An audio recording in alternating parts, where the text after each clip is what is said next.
How to find any song name in iPhone. While I was surfing in Instagram and I find a music which I like it very much, but I don't know which music it is.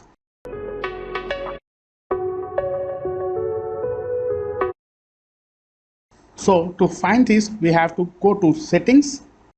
Later, go to control center, scroll down little bit and you will find music recognition.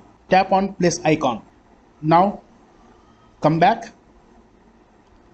Now under notification, tap on this Shazam logo and play the music. After a couple of seconds, you will get a notification with the song name. Tap on it and you will find more details. Open it. So it's a killer from the north side.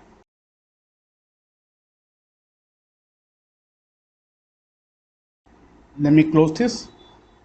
Now we can listen the song. You can recognize any song like this.